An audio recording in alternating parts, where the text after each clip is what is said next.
Patio City Expats Club is a non-profit social organisation and our speakers are volunteers.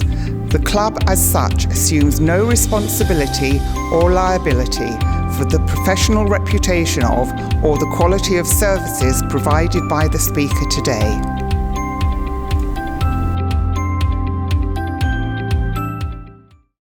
G'day and Swaddy Carb. Well, today at the Pattaya City Expat Club, we had our tech coordinator, Brad Melrose, give a very eye-opening talk about the metaverse. What is the metaverse? Well, if you missed the presentation, then you missed the answer to the question. Yeah, but let's pretend we're in a virtual world where I wasn't at the talk. Basically, the metaverse is like the real world. The big difference is that it's all ones and zeros. It's just graphics and pictures. So anything you can do in the real world, you can do in a virtual world, and probably more in a virtual world than in the real world. It's just not real. And not get arrested for it. That's or you can get arrested because they have jails and stuff too. So you can go to jail. Oh, I can't go to jail in the. Now I do know one guy who's self-confessed a bit kinky, and he has kept using the virtual reality 3D glasses and stuff because I think he's into porn and stuff. So is that really the ultimate destiny of the metaverse? Is it's just going to have that specialty use? Well, I think that's probably one of the most popular uses. If you look at Second Life, which has been around for 20 years, porn makes up 50% of its application. It's got its own dedicated continent to, people that are kinky about whatever. Yeah, I noticed when we asked about does anybody into porn, one of the people who put their hands up was a woman. The only two people were going to put their hands up. And apparently women consume more porn than guys now. I don't know about that. Here's an interesting statistic of the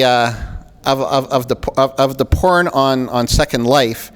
90% of the avatars are female. Whoa! But 90% of the users are male. Well, there you go. Why would you want to live your own life in the metaverse? You want to live somebody else's life, right? Exactly. You can be anything, do anything. You don't have to be human. You could be a furry or a cartoon character or whatever you want to be. There's no limits. But it does look like the metaverse is running out of meta steam because, Facebook renamed itself Meta, and I thought, whoa, this is a strange move, and it doesn't seem to be bearing fruit in the real world.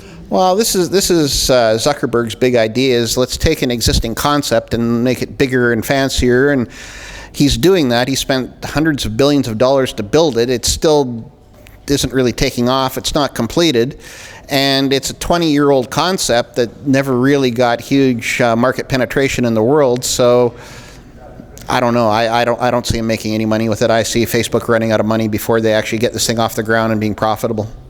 So there you go. It looks like we're stuck with the real world. Well, maybe the real world isn't bad all the time. The virtual world still exists. You can log on to something like Second Life and play in the virtual world with any old laptop today. It's there. And some people have made big real money out of the metaverse. Well, unlike Zuckerberg. No, nobody's made real money. Like you can build products in the virtual world and sell them.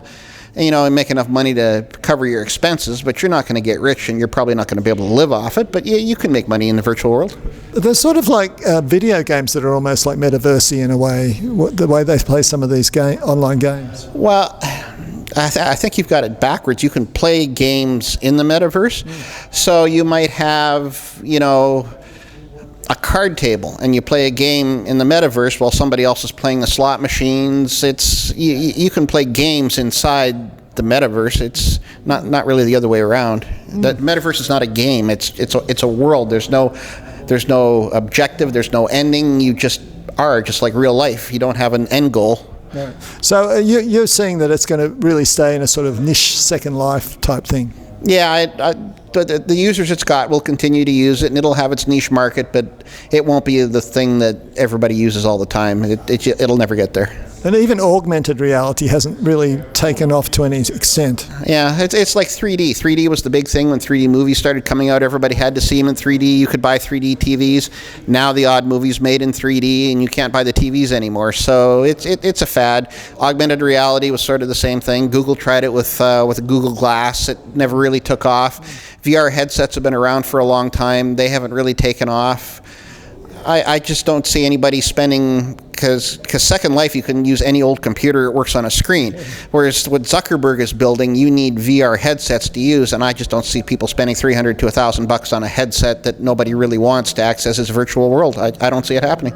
So it looks like you're more likely to stay with us in the real world, and fortunately in the real world, we had Brad here to enlighten us about the metaverse in a very real way. So with that, goodbye, Sweaty Carbon. Stick with us in the real world for a while, okay?